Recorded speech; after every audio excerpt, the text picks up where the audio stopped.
o que isso tem a ver com a coletiva? Acho que nós estamos iniciando uma administração e queremos conhecer onde estamos. Não há como planejar nada sem a gente ter um ponto de partida. Como eu vim para Criciúma nos anos 80, 1982 mais precisamente, eu procurei pegar informações então a partir de 80. Esse período aí, de 3 décadas, como se comportou a população. Então, percebam ali que nós temos uma queda de população de 19.500 para 14.000 em 2010, 14.085. Nesse período, a população diminui 28%. Se você transformar isso em 30 anos, você tem 0,7, 0,8 de queda de população por ano. Mas tem uma coisa que aí já nos preocupa, por exemplo. E aí, o município, a maior receita de prefeituras e municípios não industrializados é o FPM. O FPM ele é dividido por faixa. Até 10 mil habitantes, o índice é 0,6. 0,6 dá lá 300, 400 mil por mês, esse é o índice. Por isso que leva vantagem municípios que tem 2.500, 3.000 habitantes, porque até 10 mil todo mundo recebe igual. A partir dos 10.188 habitantes, nós entramos na faixa 0,8, sobe lá 200 mil por mês ou alguma coisa assim, e aí vai de 10.189 a 13.584 habitantes. Num dos mandatos anteriores, nós caímos do 1,0 para o 0,8, só para lembrar quem estava no governo naquela vez comigo, a Clarice, por exemplo, o Gilmar, nós entramos em parafuso, o que significou uma queda vertiginosa na receita. Nós tivemos que demitir muita gente. Eu estou colocando isso para a imprensa porque tem uma coisa que me preocupa logo ali adiante. Nós estamos agora, segundo o IBGE, com uma população já em 2012, 2013, a projetada já está abaixo, já está na faixa dos 13 mil habitantes, abaixo de 14 mil. Como é que o IBGE faz esse cálculozinho? Ele pega como é que se comportou a população numa década. Então, se ela diminuiu em 10 anos 10%, ou seja, 1% ao mês, então, até o próximo censo, que vai ser lá em 2020, por exemplo, porque o último foi feito em 2010, o anterior, que contou população, não foi feito em 2005, então em 2000, então passamos 10 anos sem censo. Então, em 10 anos, o IBGE vai calculando assim, para cada ano novo, ele pega como é que se comportou a população na década anterior, queda de 1%. Então, todo ano, eles vão somando os nascimentos que tivemos no município, diminuindo os óbitos, porque isso é informado, e menos o percentual. Então, é todo ano, como nasce menos do que morre, né? Parece que ano passado nós tivemos um comportamento um pouco diferente, mas não há muita natalidade, então todo ano na projeção vai diminuindo. O que significa que é muito provável, isso aí é para os secretários também, que nos próximos anos a gente caia novamente de índice e entre nessa faixa de 13.384 habitantes. E aí, meus amigos, ninguém segura mais, aí a coisa complica. Então nós temos que ter uma preocupação agora com o aumento da população. Aumento da população no sentido de criar condições para haver geração de emprego e renda para que menos gente saia daqui. Né? Isso tudo foi montado hoje meio às pressas, então os gráficos assim estão de maneira bem simplificada, né? Mas eu peguei aqui, por exemplo, em 1980, acabei entrando lá na Fundação de Economia e Estatística e verificando, olha, em 1980, a professora Terezinha, nossa secretária de Educação, nós tínhamos até 9 anos de idade, ou seja, crianças, nós tínhamos 4.679 crianças. Nós temos em 2010, que é o último censo, 1.600 crianças nessa mesma faixa de idade. Agora percebam o que aconteceu com os acima de 65 anos. Nós tínhamos 940 pessoas em 1980 que tinham mais de 65 anos, 65, 70, 75, 80 e mais de 80. Nós temos 3.446. Só esse gráfico, ele já explica perfeitamente o que está acontecendo no município. Isso nos impõe a necessidade de, ali adiante, discutir a previdência pública. Né? O município hoje paga, para quem não sabe, uma complementação para os que se aposentam, né? Valores que o INSS não cobre, que estão acima, que a Previdência, melhor dizendo, não cobre, e nós não temos nenhum fundo pago pelos funcionários para gerar essa receita, do jeito que a coisa vai caminhando, vai chegar um dia em que nós não temos mais dinheiro para pagar. Então isso também vai ser matéria a ser discutida com o Legislativo esse ano, a criação desse fundo de aposentadoria. Então veja só, a população envelheceu e nasceram menos. E o oposto, né, nós tivemos quase que uma inversão de pirâmide aqui, né? A receita corrente líquida é o dinheiro que entra na prefeitura, em outras palavras, é aquilo que não vem de emenda parlamentar, de recursos federais que vêm destinados para reformar o ginásio de esportes. Receita corrente líquida, portanto, são todas as nossas receitas oriundas do FPM, do ICMS, do Alvará, do IPTU, é isso, Clarice? Toda a nossa arrecadação. A receita própria, ela, em municípios como o nosso, ela é muito pequena, né? Eu diria, não sei quanto 2, 3%, é muito pequena. Aqui é, não, acho que um pouco mais. Essa é fruto do Alvará, do IPTU e do ISSQN, das taxas que são cobradas. O grosso vem de fora, do governo, de transferência do governo estadual, um pouquinho de ICMS e federal. Olha como ela se comportou. Eu peguei aqui sempre dados exatos, do orçamento, até aqui do orçamento fechado. Então, aqui é a projeção, por isso que eu coloquei aqui. 2008, o orçamento, a receita era 16 milhões e pouco, foi para 17, 19, 22, 23 e projeta-se 25 esse ano, em milhares de reais. Mesmo crescendo a receita, né, e cresceu significativamente, olha como está nosso produto interno bruto. Assim como o país calcula o PIB, somando toda a produção, né, de indústria, de comércio, de agricultura, de serviços, o município também tem o seu PIB. Olha aqui, ó. Eu procurei fazer comparativo com os municípios mais próximos, os que fazem fronteira conosco, né?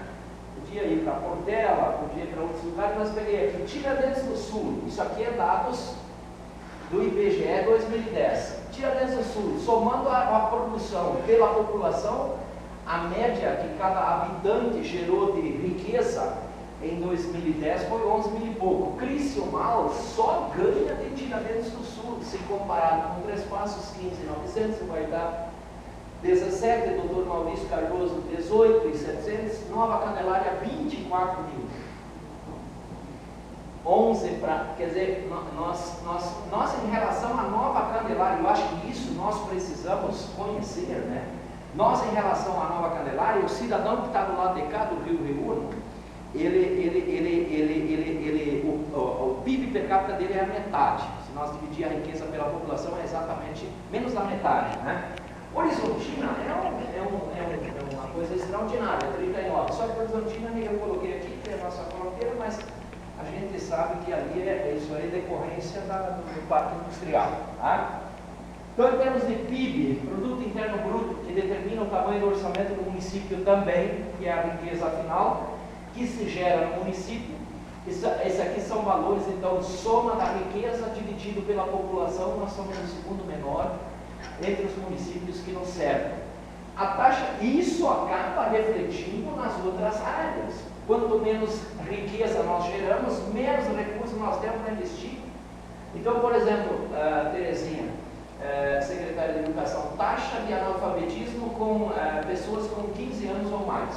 Abaixo disso está na idade escolar, né, tá 15 anos ou mais. Percentual em 2010. Nós ganhamos de Três Passos e Tiradentes do Sul. Perdemos para Humaitá, perdemos para Horizontina, perdemos para Nova Candelária, perdemos para os municípios vizinhos. Vejam, a nossa taxa é 4,78, Nova Candelária 2,16. Normalmente, os índices econômicos, eles também refletem o indicador social. Quanto menos dinheiro se tem, menos se investe em saúde e educação. Mortalidade infantil, a mesma coisa, né? E Horizontina, aqui eu considero até uma exceção, né? Mas enfim, um índice alto. Criciúmal foi o último índice que se tem hoje de registro. Se vocês pesquisarem, o último índice oficial de mortalidade infantil publicado é o de 2010. Criciúmal esses municípios não tiveram nenhuma criança. Isso aqui é calculado assim, para cada mil que nasce, quantos morreram. Então Nova Candelária não morreu, Humaitá não morreu, Três Passos também não. Criciúmal tem um índice alto. Cláudia, secretária de saúde, cadê você?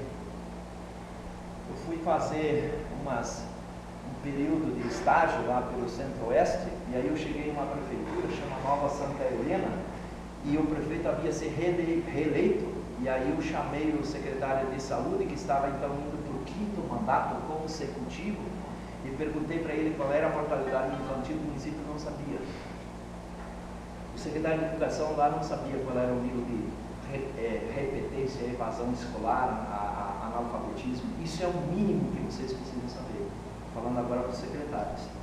Quem dirige uma área como a saúde, como a educação, né, e outras áreas também, as finanças, a mesma coisa, tem que saber. A Clarice precisa, além de tudo, a burocracia do cargo, ela tem que ter a capacidade de ir na frente do grupo e dizer: da agricultura são gerados tantos milhões por ano, do comércio tanto, do setor de serviços tanto, e entender esse mecanismo todo. Então preparem-se, porque nas próximas coletivas são vocês que vão falar. Tá? Dívida consolidada líquida sobre a receita corrente. Aqui está o ponto positivo do governo anterior. Tá? Quero deixar muito claro isso.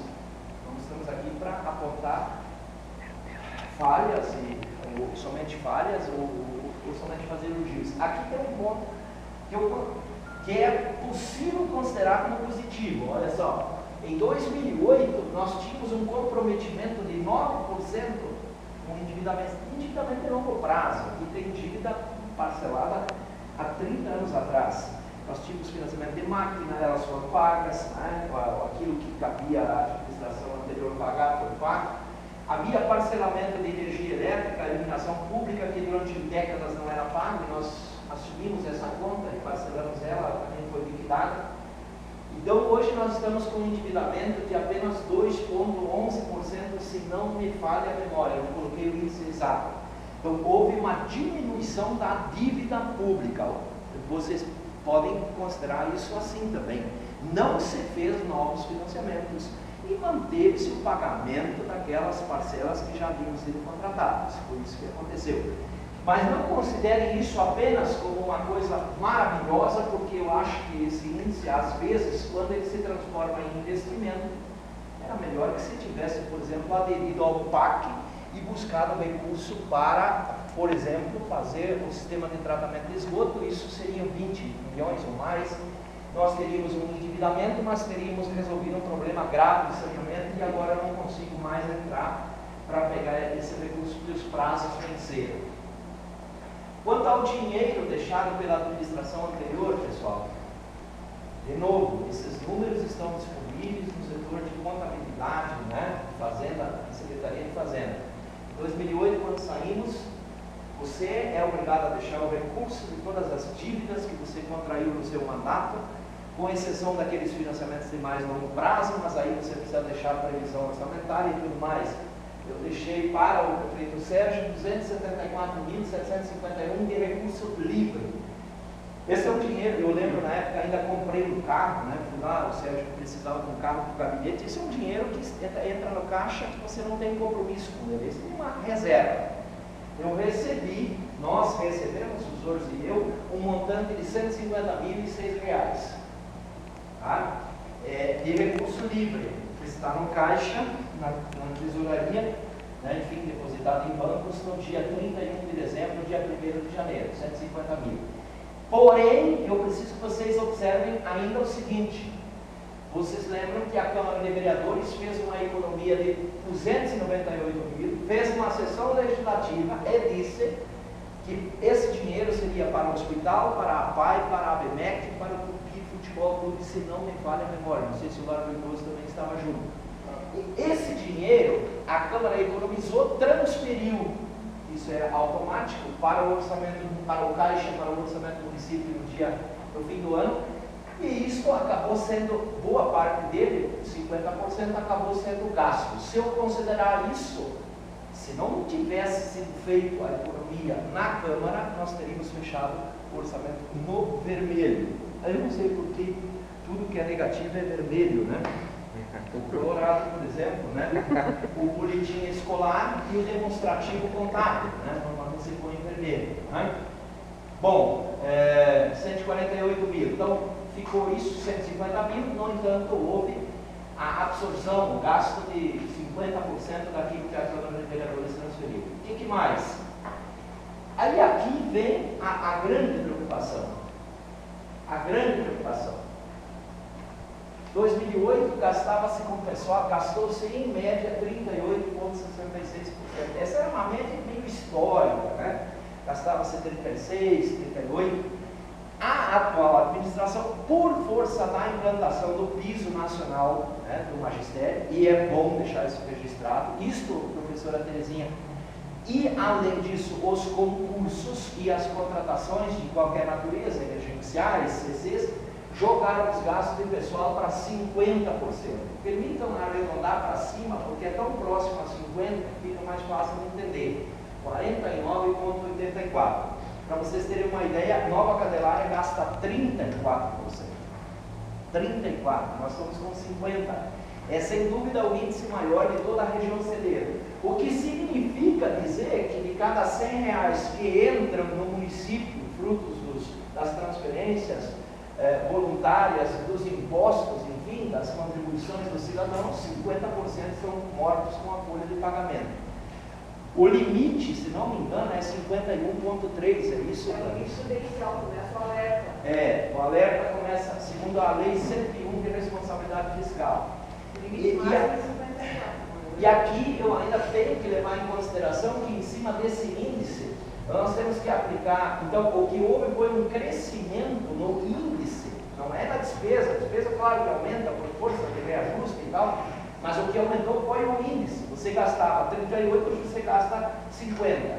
Em 2012, isso representou mais ou menos, né, sobre a receita corrente líquida, quase 3 milhões a mais de gasto com a folha de pagamento. Bom, projeção para 2013, então. Nossa receita corrente líquida está projetada para R$ 25.724. 49,84 são folha de pagamento, então, portanto, 12 milhões. No budget do orçamento do município, ele é 25 previsto para esse ano, 12 separem, isso é folha. Folha e encargos. Bom, e o resto? Parece legal? Sobra 50%, então vamos lá. 46% nós pagamos para custear a máquina pública, porque aqui não entrou, nesses 12 milhões, não entrou um quilowatt de energia, nem um litro de gasolina, nem um dia de aluguel da Raixa, nem sabe, os convênios, os telefones, a internet, a manutenção da prefeitura, peças para o parque de máquinas, para fazer as máquinas funcionar, a manutenção da máquina, sem fazer nenhum investimento novo, nos custa 46% do restante. E, finalmente, nos sobram, então, os maravilhosos e lindos 4% para novos investimentos. Com um detalhe, se esta receita se realizar, porque isso é tudo, você tem que entender que a gente faz uma projeção em cima da previsão que nos passa. Então, se esta receita não se realizar, a primeira coisa que nós vamos comer é investimentos novos, né? Vamos dizer que lá no final do ano, chegamos ao final do ano, e 500 mil desses 25 milhões, que dá o quê? 10%, né? Não, isso daria, 500 mil é um percentual bem inferior. 10% seria 2 milhões e meio, 5 milhões seriam 250. Então, vamos imaginar que 500 mil não se realizam dessa receita, nós vamos ter a metade para investimento. Se não se realizar 1 milhão, nós já não temos mais nada para investimento. E esses investimentos, Sidney, seriam os investimentos para as novas atividades da prefeitura. Por exemplo, comprar uma máquina nova, né? Por favor, alguém atende isso, está tirando o foco. Tá? Então, isso é a realidade do orçamento. Tá? Projeção para 2013, então, é essa. Folha de pagamento, que está aqui em amarelo.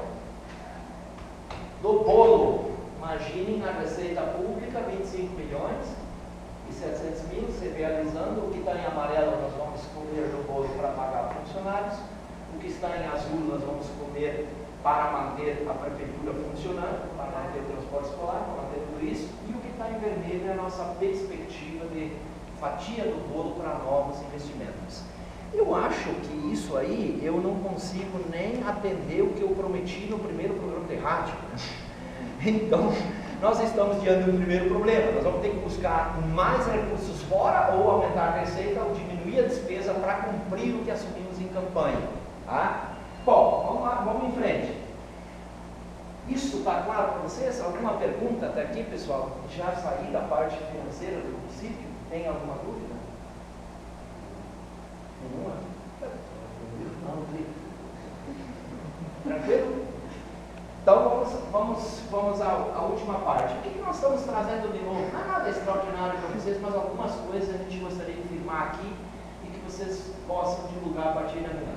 A primeira é a portaria 068/2013, e nós estamos nomeando uma comissão de pessoas cuja finalidade é implantar no nosso município, fazer o estudo de implantação do Corpo de Bombeiros em Criciúma. Tem pessoas que acham que, de repente, no Corpo de Bombeiros nós vamos ter mais exigências, mas isso é verdade. Por outro lado, nós temos que pensar na segurança e também no custo, até o custo do seguro numa cidade que não tem Corpo de Bombeiros é maior. Nós estamos pensando aqui o que está se pensando é um Corpo de Bombeiros misto, que não é nem um Corpo de Bombeiros voluntário, onde só pessoas da comunidade voluntariamente mantêm os caminhões e estão ali sempre em prontidão para as ocorrências, e nem um corpo de bombeiros que seja efetivamente ou exclusivamente militar. E aí cabe a brigada militar, a parte de corpo de bombeiros.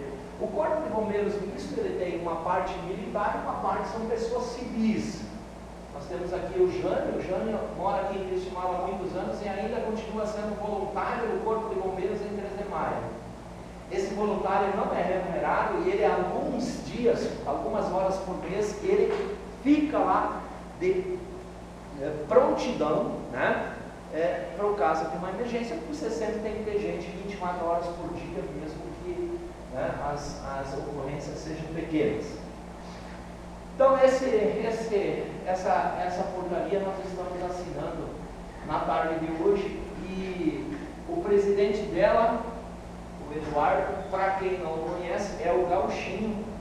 O Gauchinho é bombeiro aposentado, 31 anos de Corpo de Bombeiros, e ele está voluntariamente, essa comissão não é remunerada, assumindo essa tarefa de presidente dessa comissão.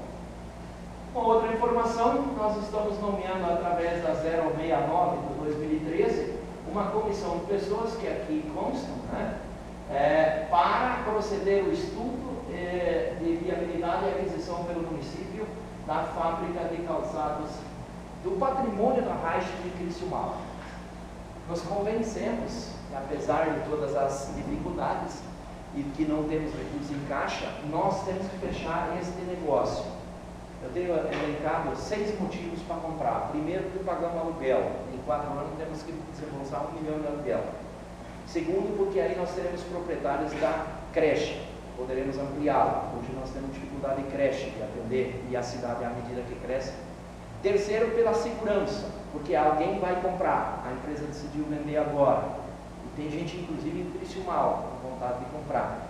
Então, se alguém comprar, qual a segurança que a gente tem de manter a fábrica de calçados lá dentro? No momento que o prédio é nosso, é seguro. Se futuramente sair a empresa dali e não se encontrar outra, aquilo serve para qualquer outra coisa, parque de exposições, parque de máquinas, né?